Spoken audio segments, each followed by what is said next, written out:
Assalamualaikum. Hai, Assalamualaikum dan salam sejahtera buat semua. Alhamdulillah kita bertemu lagi dalam sesi FB Live kita pada hari ini. Hari ini kita akan membincangkan mengenai penyakit influenza ya. Okey. Jadi hari ini saya ada 24 soalan mengenai influenza virus infection ya. Harap-harap kita dapat selesaikan soalan-soalan tersebut dalam tempoh masa yang ditetapkan ya. Okey, baiklah. Soalan yang pertama ialah apakah itu penyakit influenza ya? Jadi penyakit influenza adalah satu penyakit ya yang disebabkan oleh virus influenza ya, influenza virus. Jadi virus influenza ni dia suka menyerang saluran pernafasan ya, dan sekiranya serius dia juga boleh melibatkan bahagian paru-paru ya. Okay, jadi penyakit influenza ni memang kerap berlaku di dalam masyarakat kita, terutamanya ketika musim tengkujuh ya. Kita lihat sebelum kedatangan COVID-19 ya, banyak kes-kes influenza yang menyerang pesakit-pesakit di dalam lingkungan masyarakat kita. Apakah simptom-simptom influenza ya? Jadi simptom influenza terdiri daripada batuk ya, batuk, demam, sesema ya, lemah-lemah badan ya, sakit-sakit sendi ya.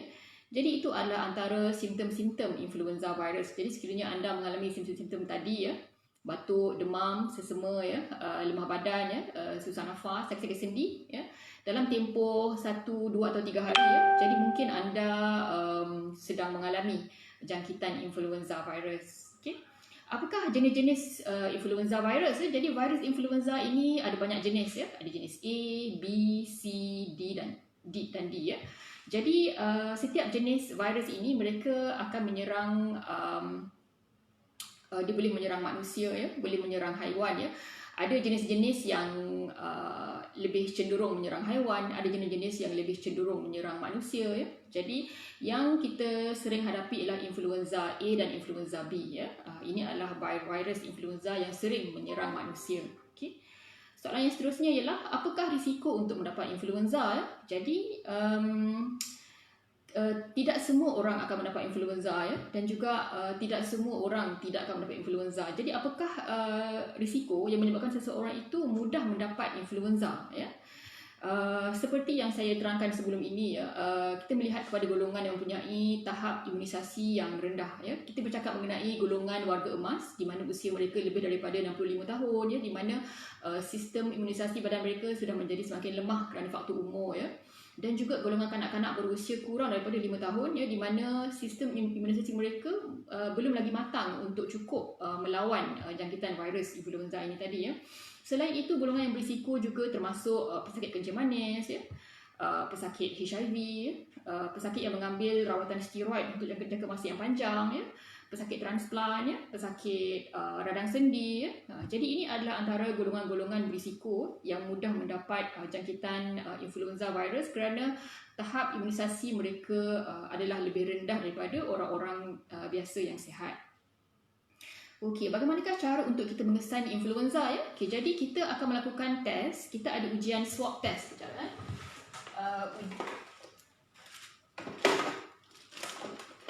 Okey, jadi ujian swab test itu kelihatan seperti ini ya.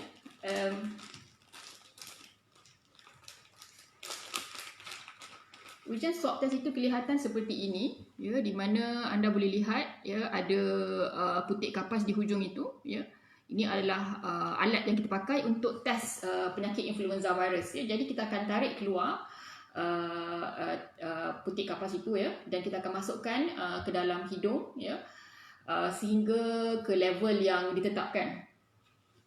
Okey. Right. Jadi ia akan merasa tidak selesa sedikit sebab masuk ke dalam hidung ya, tapi kita perlukan swab tersebut untuk diagnose penyakit influenza viral infection ini ya. Okey, jadi itu adalah antara caranya. Selain itu kita juga akan melakukan ujian darah ya, ujian darah, dan juga sekiranya teruk kita akan melakukan ujian X-ray dada untuk melihat sama ada virus influenza ini sudah menjangkiti paru-paru anda ataupun tidak ya. Okey. Selain itu cara-cara untuk mengesan influenza ini juga kita boleh melakukan ujian darah juga untuk melihat level infection. Level tadi itu sama ada tinggi ataupun rendah ya. Okey. Soalan seterusnya ialah rawatan untuk influenza. Apakah rawatan untuk influenza virus ya? Jadi rawatan yang kita boleh berikan ialah Tamiflu ya, Tamiflu ataupun oseltamivir, iaitu antiviral therapy. Kita boleh berikan tablet ya. Kita berikan tablet 2 kali sehari ya selama 5 hingga 7 hari ya. Untuk mempercepatkan penyembuhan ya. Jadi sebenarnya bila kita bercakap mengenai jangkitan virus ya, sebenarnya virus ini dia adalah satu partikel yang hidup ya. Jadi virus ini sebenarnya mereka akan mati dengan sendirinya di dalam badan kita sekiranya sistem imunisasi kita kuat ya. Jadi sebenarnya kita tidak perlu pun memakan apa-apa ubat ataupun antiviral therapy. Tetapi kita berikan antiviral therapy tadi untuk mempercepatkan penyembuhan terhadap serangan influenza virus ini ya. Jadi mungkin kalau tanpa ubat antiviral therapy tadi ya, kemungkinan simptom kita akan lebih panjang, mungkin seminggu, 2 minggu ya. Tapi dengan memakan antiviral tadi kita boleh mempercepatkan penyembuhan, mungkin dalam tempoh 3 ke 4 hari kita boleh segera sembuh ya. Jadi itu adalah rawatan untuk influenza. Jadi kita akan lihat juga sekiranya pesakit tersebut tidak boleh makan, tidak boleh minum ya, kerana kebiasaannya apabila influenza menyerang, pesakit akan kehilangan selera makan ya, tekak merasa sakit. Jadi mereka sukar untuk makan. Jadi kita boleh membantu dari segi memberikan IV drip ya, masukkan jarum ke dalam bahagian saluran darah, kemudian membekalkan bekalan air drip ya, supaya badan pesakit lebih terhidrasi ya, mendapat bekalan air yang mencukupi ya, jadi lebih cepat untuk sembuh ya. Sekiranya badan kering, lambat sedikit tempoh penyembuhan itu berlaku ya. Jadi kita akan berikan antiviral therapy, IV drip ya. Ya, itu saja. Kemudian soalan seterusnya, apakah komplikasi influenza ya? Jadi apa yang berlaku jika influenza ini tidak dirawat dengan baik ya? Jadi sekiranya virus influenza tadi tidak dirawat dengan baik ya, virus tadi boleh merebak ke paru-paru, boleh merebak ke otak, menyebabkan masalah jangkitan kuman di otak, boleh merebak ke jantung ya, melibatkan serangan jantung ya. Jadi kita tidak mahu keadaan yang lebih serius berlaku. Jadi sebab itulah sekiranya anda mengalami simptom yang saya terangkan tadi, segeralah berjumpa doktor untuk mendapatkan pengesahan dan rawatan yang baik ya. Kerana sekiranya tidak dirawat ya, penyakit jangkitan virus ini boleh merebak dengan lebih dahsyat ya, dan lebih meluas. Soalan seterusnya ialah cara mengelak influenza virus ya. Jadi cara mengelak influenza virus, kerana virus influenza ini dia suka merebak ke bahagian saluran pernafasan ya. Jadi apa-apa penyakit yang merebak, yang suka menjangkiti saluran pernafasan dan boleh merebak melalui udara, cara mencegahnya adalah dengan memakai mask ya, memakai topeng ya. Apabila memakai mask ini, virus tadi tidak boleh masuk ke dalam hidung dan seterusnya ke paru-paru kita. Jadi sekiranya anda mengesyaki rakan-rakan ataupun ahli keluarga anda ada yang mengalami virus influenza ya, pakailah mask untuk melindungi diri anda ya. Selain daripada memakai mask, anda juga perlu mencuci tangan ya, kerap mencuci tangan ya, untuk mengelakkan jangkitan virus influenza terhadap diri anda ya. Okey. Seterusnya, apakah beza antara influenza dan pneumonia ya? Jadi influenza adalah satu jangkitan virus yang suka menjangkiti bahagian saluran pernafasan ya, terutamanya bahagian atas, saluran pernafasan bahagian atas, terutamanya bahagian tekak ya. Tetapi sekiranya serius, virus influenza tadi boleh juga menjangkiti bahagian paru-paru. Dari segi pneumonia pula, pneumonia adalah jangkitan kuman di paru-paru ya. Jadi pneumonia dia lebih cenderung untuk merosakkan sel-sel di dalam paru-paru ya, dan juga punca utamanya adalah bakteria ya, antaranya bakteria Streptococcus pneumoniae ya, bakteria Klebsiella pneumonia ya. Jadi dari segi perbezaannya adalah dari segi tempat tujuan virus ataupun tempat serangan virus tadi. Kalau influenza mereka suka menyerang bahagian saluran pernafasan, terutamanya bahagian atas ya. Kalau pneumonia mereka suka menyerang bahagian paru-paru terus. Dan dari segi organisme ataupun apakah organisme yang suka menyerang dan menyebabkan penyakit pneumonia dan influenza tadi ya. Okey, baiklah, kita pergi kepada soalan daripada netizen ya. Saya mendapat agak banyak soalan hari ini. Saya akan cuba habiskan soalan-soalan ini, tetapi jika tidak sempat habis, kita boleh sambung perbincangan pada hari esok. Okey, soalan pertama. Apakah rawatan untuk penyakit bronkitis ya? Kadang-kadang batuk berdarah setengah hingga 1 cawan ya. Saya juga mengambil tranexamic acid. Ada side effect tak? Ya, soalan daripada Encik Arifin J. Okey. So jadi saya rasa mungkin Encik Arifin J ni merujuk kepada bronchiectasis ya, kerana bronchitis jarang menyebabkan batuk berdarah ya. Kebiasaannya bronchiectasis yang melibatkan simptom batuk berdarah ya. Saya akan terangkan dengan lebih jelas tentang penyakit bronchiectasis dalam sesi FB Live yang seterusnya. Tapi untuk hari ini cukuplah saya menerangkan secara ringkas. Bronchiectasis adalah satu penyakit radang saluran pernafasan di mana saluran pernafasan menjadi bengkak ya. Dan mudah mendapat jangkitan kuman. Jadi seterusnya pesakit akan mudah mendapat masalah batuk berdarah ya. Dan rawatan untuk batuk berdarah adalah tranexamic acid. Jadi tranexamic acid adalah satu rawatan yang digunakan oleh doktor untuk memberikan kelegaan ataupun untuk memberhentikan masalah batuk berdarah ya. Biasanya kita akan berikan sebanyak 3 kali sehari ataupun 2 kali sehari ataupun sekali sehari bergantung kepada betapa seriusnya simptom batuk berdarah tersebut. Setakat ini kita tidak ada side effect ataupun kesan sampingan yang ditemui lah daripada pengambilan ubat tranexamic acid ini. Okey. Seterusnya soalan daripada Encik Syahrul Azam ya. Ada kawan saya mata jadi tak nampak bila terkena TB mata. Bagaimanakah perkara ini boleh berlaku? Jadi dalam sesi semalam saya terangkan ya, TB ini boleh menyerang berbagai-bagai organ dalam badan kita ya. Boleh menyerang paru-paru, kulit, tulang ya, tekak, mata ya. Jadi sekiranya TB ini menyerang bahagian mata ya, dia akan menyebabkan jangkitan di bahagian mata ya, di bahagian kornea ya, di bahagian bahagian mata lah. Jadi apabila jangkitan itu menjadi lebih serius ya, apabila jangkitan itu berlaku menjadi lebih serius, rawatan ataupun fungsi mata tidak dapat kembali kepada asal ya.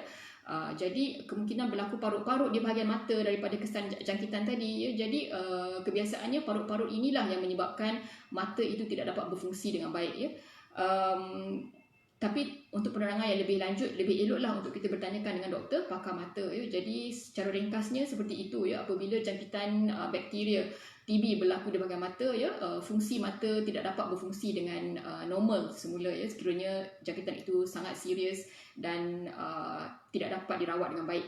Okey, soalan yang seterusnya daripada Encik Isham Ismail ya. Terima kasih Encik Isham. Kenapa pesakit TB tidak dikuarantin di hospital ya? Kenapa mereka dibenarkan pulang ke rumah? Bukankah ini boleh membahayakan ahli yang lain ya? Jadi seperti yang kita tahu ya, penyakit TB ini sangat banyak terdapat di negara kita ya. Daripada 100,000 penduduk, 81 orang menghidap penyakit TB ya. Jadi sekiranya kita perlu menempatkan kesemua pesakit TB di hospital ya, maka kita tidak akan mempunyai ruang yang cukup untuk menampung pesakit-pesakit kritikal yang lain ya.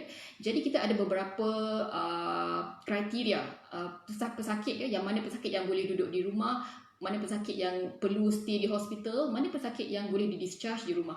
Jadi kebiasaannya pesakit TB ya, mereka yang kita benarkan pulang ke rumah adalah pesakit TB yang stabil ya, di mana penyakit batuk mereka boleh dikawal, di mana kita telah pun memulakan rawatan ya, tekanan darah mereka stabil ya. Jadi kita merasakan pesakit yang stabil seperti ini, mereka lebih baik duduk di rumah ya, dan mereka boleh kuarantinkan diri mereka di rumah ya. Mereka boleh pakai mask untuk memelihara ahli keluarga yang lain daripada terkena TB tadi ya. Kerana kita takuti sekiranya pesakit TB tadi ya tinggal lebih lama di hospital, mereka akan mendapat kuman-kuman yang lain juga ya, kerana keadaan di hospital adalah tidak begitu selamat sebenarnya. Terdapat banyak kuman-kuman lain yang lebih berbahaya di hospital. Jadi sekiranya pesakit TB tadi tinggal dengan lebih lama di hospital, kebarangkalian mereka untuk mendapat kuman-kuman lain yang lebih berbahaya daripada surrounding hospital ya adalah lebih tinggi berbanding mereka duduk di rumah. Jadi duduk di rumah adalah lebih selamat untuk pesakit TB yang stabil. Baiklah, soalan seterusnya daripada Puan Kristina Azwa Zarul ya. Beliau bertanya, apakah precaution TB lymph node sama dengan precaution untuk TB paru-paru positif ya? Jadi tidak sama ya Puan. Untuk pesakit positif TB paru-paru ya, di mana di dalam kahaknya kita nampak ada kuman TB, kita panggil pesakit positif paru-paru TB, kita akan mengarahkan mereka memakai mask ya, paling kurang dalam tempoh 2 minggu pertama rawatan ya, kerana ketika itu mereka masih lagi boleh menjangkiti orang lain ya. Tetapi untuk pesakit TB lymph node ya, TB kelenjar ya, di mana kebanyakan mereka tidak akan mengalami simptom batuk ya. Kebanyakan mereka mengalami mungkin masalah bengkak di leher ya, hilang berat badan, kurang selera makan. Jadi untuk pesakit TB kelenjar, mereka kebiasaannya tidak mudah untuk menjangkitkan penyakit ini kepada orang lain ya. Jadi mereka tidak perlu memakai mask ya. Jadi pesakit TB kelenjar mereka tidak perlu memakai mask ya selama 2 minggu, tidak perlu ya, kerana mereka tidak ada batuk. Jadi bila mereka tidak ada batuk, mereka tidak akan menjangkitkan orang lain ya. Jadi mereka adalah selamat untuk pergi ke mana-mana tanpa memakai mask, kerana masalah TB mereka hanya terdapat di bahagian kelenjar dan ianya tidak akan direbakkan kepada orang lain ya. Okey, soalan seterusnya daripada Puan Emma Syamila ya. Kita telah mendapat BCG vaksin ketika kecil. Kenapa kita masih lagi mendapat TB? Adakah kita bukankah kita telah dipelihara oleh vaksin BCG tadi ya?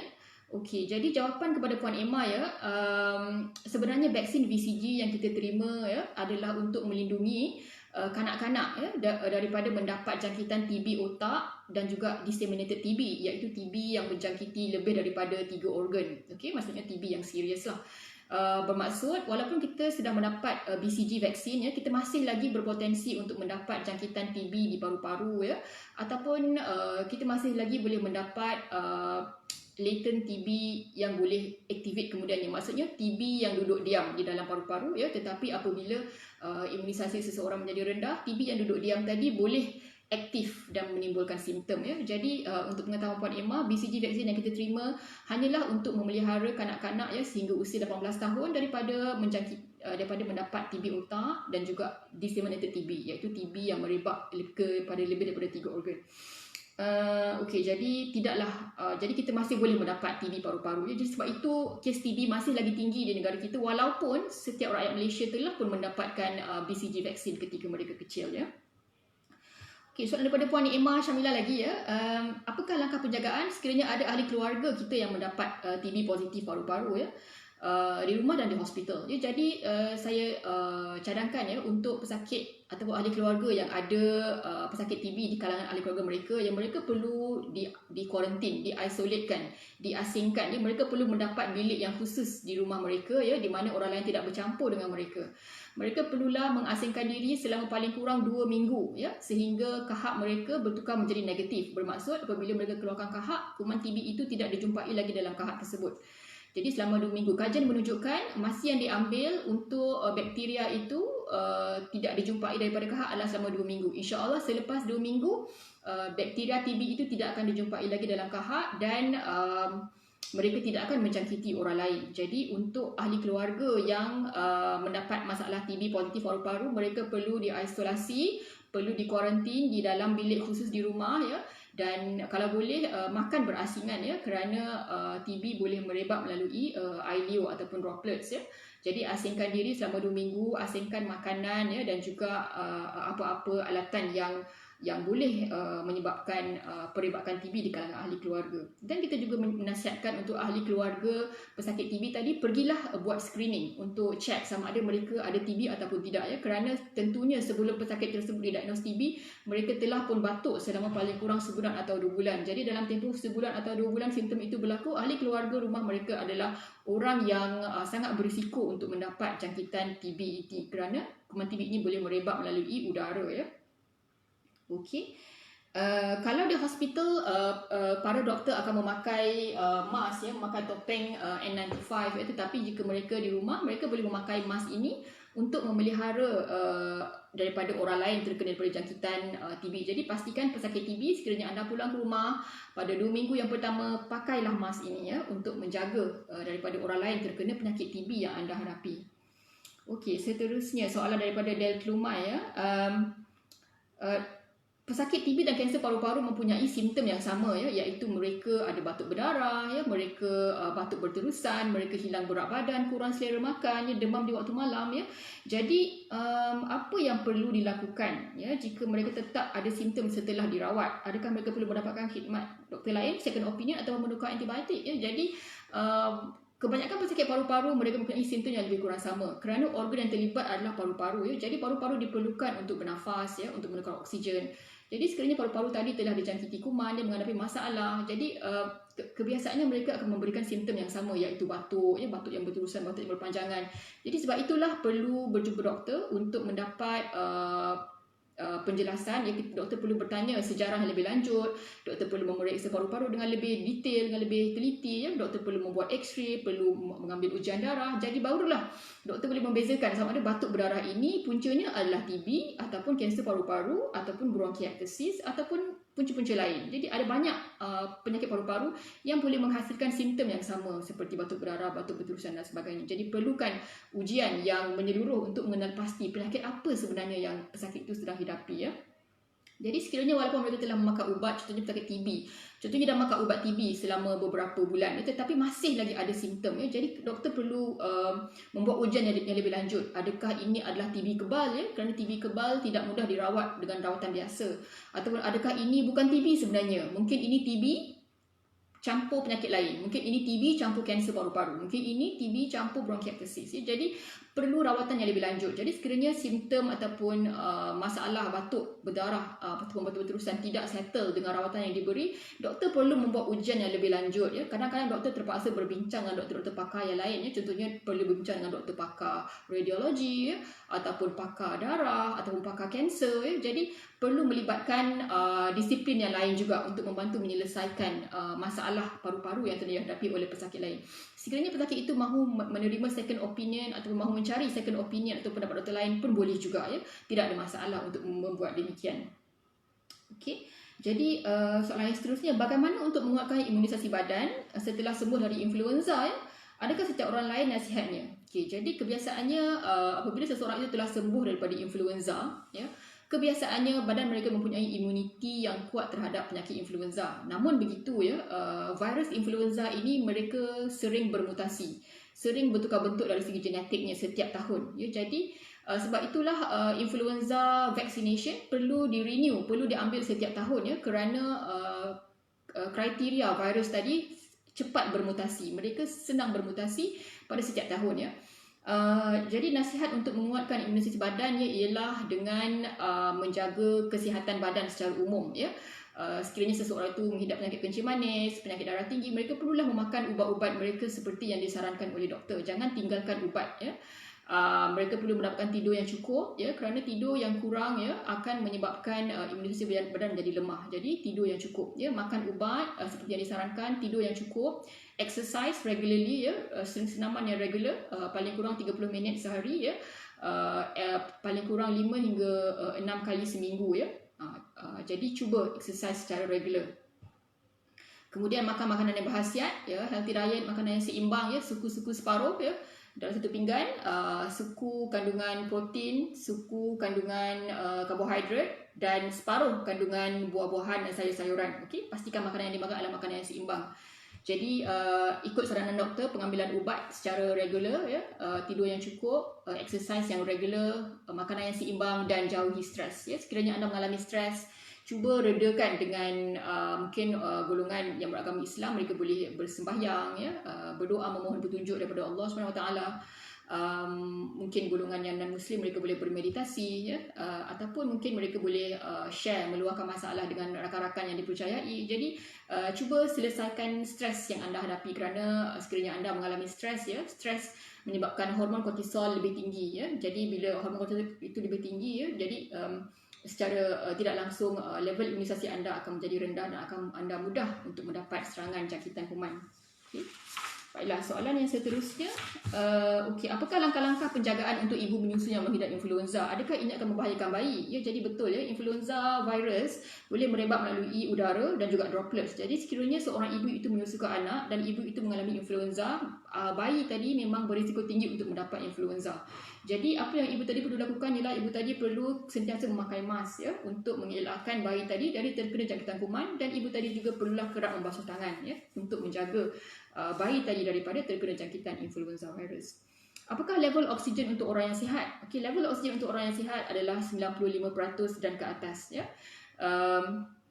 Tetapi untuk orang-orang yang sudah berumur, ya, ataupun orang yang mempunyai masalah penyakit paru-paru kronik, ya, level sebanyak 88% dan ke atas masih dikira normal, ya, kerana badan mereka sudah beradaptasi, ya, terhadap level oksigen yang rendah disebabkan penyakit kronik yang mereka hadapi. Okay. Jadi level oksigen ini boleh kita check melalui test ataupun alat yang dipanggil pulse oximeter, di mana alat tadi boleh mengesan berapakah level oksigen yang kita ada sekarang ya. Dan sekiranya level itu terlalu rendah, segeralah pergi ke hospital ya untuk kita periksa apakah punca masalah paru-paru yang menyebabkan oksigen itu rendah. Bolehkah doktor ceritakan mengenai pneumothorax? Okay, jadi pneumothorax adalah satu keadaan di mana udara terperangkap di dalam paru-paru ya. Saya akan terangkan dengan lebih lanjut mengenai pneumothorax dalam sesi FB Live yang seterusnya ya. Tetapi secara ringkasnya, paru-paru boleh terperangkap, udara boleh terperangkap di dalam paru-paru ya, terutamanya di kalangan perokok ya. Perokok mudah mendapat masalah pneumothorax ini ya. Dan pneumothorax ini dia ada banyak jenis, ada banyak tahap keseriusan dia ya. Jadi setiap tahap lain rawatannya ya. Dan itu simptom dia juga kebiasaannya adalah susah nafas dan mengalami sakit dada ya. Okey, soalan daripada Encik Is Muhammad. Saya menghidap asma dan menggunakan inhaler ya. Saya baru balik daripada ED hospital. Doktor mengatakan saya menghidap hyperventilated lung. Apa itu hyperventilated lung, doktor? Okay, jadi hyperventilation ya. Hyperventilation bermaksud kita bernafas dengan laju. Kita macam mengah-mengah ya. Jadi apabila kita bernafas dengan terlalu laju ya, kita mengeluarkan karbon dioksida dengan berlebihan ya. Jadi level karbon dioksida dalam darah menjadi turun ya, dan oksigen juga menjadi terlebih tinggi ya. Jadi kebiasaannya hyperventilation syndrome ini berlaku di kalangan, boleh berlaku dalam sakit asma, pesakit menghadapi panic attack ya. Jadi biasanya rawatannya ialah kita akan mengarahkan seseorang itu bernafas di dalam paper bag. Kita akan berikan paper bag ya, bernafas di dalam paper bag tersebut selama beberapa minit. Dan insya-Allah penyakit hyperventilation syndrome tadi boleh diselesaikan. Tetapi kita perlu cek juga level oksigen dan karbon dioksida dalam darah mereka. Okay, saya akan terangkan dengan lebih lanjut juga mengenai hyperventilation lung dalam sesi FB Live yang berikutnya, sebab tajuk ini memerlukan perbincangan yang lebih mendalam ya. Okey. Seterusnya daripada Puan Fiza Abbas ya, anak saya didiagnosa asma dan sinus ketika berusia 3 tahun. Bolehkah anak saya sembuh dari asma? Okey. Jadi ada pesakit yang ketika mereka kecil mereka ada asma, tetapi bila mereka besar asma mereka hilang ya. Ada juga pesakit yang masa kecil ada asma, bila besar masih lagi ada asma. Jadi setiap orang berlainan respon terhadap penyakit asmanya ya. Tapi kebiasaan yang saya lihat di kalangan pesakit asma saya ya, sekiranya ketika kecil ya asma mereka terkawal, di mana mereka mengambil ubat inhaler mengikut arahan doktor ya, dan mereka juga jarang mendapat serangan asma. Kebiasaannya ketika besar asma mereka akan hilang ya. Tetapi untuk pesakit yang ketika kecil mendapat asma ya, kemudian tidak menggunakan inhaler seperti yang diarahkan, kemudian kerap masuk hospital ya, kerap mendapat jangkitan kuman, kebiasaannya pesakit yang seperti ini ya, mereka akan tetap mendapat asma sehingga dewasa ya. Jadi saranan saya ialah untuk pesakit asma, ikut saranan doktor anda, gunakan inhaler secara yang disarankan ya, jangan tinggal ubat inhaler anda, dan pakailah ubat mengikut teknik yang betul ya. Okey, baiklah. Soalan yang seterusnya daripada Encik Saleh Omar ya. Saya adalah bekas perokok, saya masih menggunakan vape. Jadi masalahnya ialah kebelakangan ini saya tidak puas menarik nafas panjang ya. Kadang-kadang sangkut, kadang-kadang okey, kadang-kadang ulu hati sakit, saya tarik nafas ya. Bila saya tunduk pun saya susah nafas ya. Jadi sukar untuk saya mengatakan ini penyakit apa ya, Encik Saleh ya. Saya cadangkan sekiranya anda mengalami masalah ini secara berterusan, segeralah berjumpa doktor untuk doktor bertanyakan soalan yang lebih lanjut ya, dan juga membuat pemeriksaan X-ray dada, dan kita perlu cek darah. Banyak kemungkinan yang boleh berlaku di sini. Kemungkinannya ialah encik menghadapi pneumothorax di mana udara terperangkap dalam paru-paru, ataupun kemungkinan juga encik mengalami jangkitan kuman di paru-paru ya. Jadi ada banyak kemungkinannya. Cadangan saya ialah berjumpalah doktor untuk doktor memeriksa dan membuat ujian X-ray dada tadi dan ujian cek darah untuk melihat apakah penyakit paru-paru yang encik hadapi sebenarnya. Okey, soalan terakhir ya, daripada Puan Adornas ya. Doktor, anak saya baru discharge dari hospital sebab bronchopneumonia, yang merupakan ini adalah kali kedua beliau dirawat di hospital ya. Saya risau kerana walaupun sudah discharge masih lagi bernafas dengan laju ya. Apa yang saya boleh bantu untuk dia bernafas dengan baik, dan bagaimana untuk kontrol batuknya? Berikan tips ya. Okey, baiklah. Jadi kadang-kadang kanak-kanak yang baru keluar ward ya daripada bronchopneumonia, sebenarnya mereka belum lagi sembuh sepenuhnya. Kebiasaannya kita akan berikan pesakit pulang ke ward apabila keadaan mereka sudah semakin stabil, dan kita akan berikan mereka untuk kanak-kanak sirap antibiotik ya. Jadi mereka perlu habiskan sirap antibiotik itu mungkin dalam durasi seminggu atau 2 minggu, bergantung kepada tahap keseriusan penyakit pneumonia mereka. Ya, jadi ada kanak-kanak yang dia segera sembuh, bermaksud apabila habis selama seminggu rawatan dia sudah okey ya, batuk pun dah tak ada ya, demam pun dah settle. Tapi ada juga kanak-kanak yang proses penyembuhannya agak lambat ya. Kadang-kadang boleh mengambil masa 4 hingga 6 minggu untuk kanak-kanak tersebut kembali pulih seperti biasa ya. Jadi berikan masa untuk anak anda sembuh sepenuhnya ya. Sekiranya dan saya percaya kebiasaannya apabila anak anda telah discharge daripada ward, doktor akan memberikan appointment untuk melihat kembali bagaimanakah status jangkitan kuman di paru-paru anak anda tersebut, adakah telah sembuh ataupun masih belum sembuh. Kebiasaannya untuk pesakit dewasa ya, setelah mereka sembuh daripada penyakit pneumonia jangkitan kuman, kita akan berikan appointment dalam masa 6 minggu untuk mengulang balik rawatan X-ray dada ya, cek X-ray dada untuk melihat sama ada mereka benar-benar telah sembuh ataupun tidak. Sekiranya setelah 6 minggu X-ray dada menunjukkan ada lagi tepuk-tepuk putih ya, simptom masih lagi ada, kita perlu menyiasat lebih lanjut ya, adakah ini hanya pneumonia ataupun ini adalah penyakit lain ya, contohnya kanser ya. Kerana sekiranya adalah pneumonia, kebiasaannya pesakit tersebut akan sembuh ya dalam masa paling lewat pun 6 minggu. Sekiranya selepas 6 minggu masih lagi tak sembuh ya, masih lagi ada tepuk putih di dada, kita perlu menyiasat dengan lebih jelas dan lanjut ya, mungkinkah ini kanser paru-paru ya. Jadi perlu banyak melakukan perbincangan dengan doktor anda ya, dan perlu mengambil ubat seperti yang disarankan oleh doktor anda. Jangan sekali miss ubat ya, jangan sekali tinggal ubat. Alright.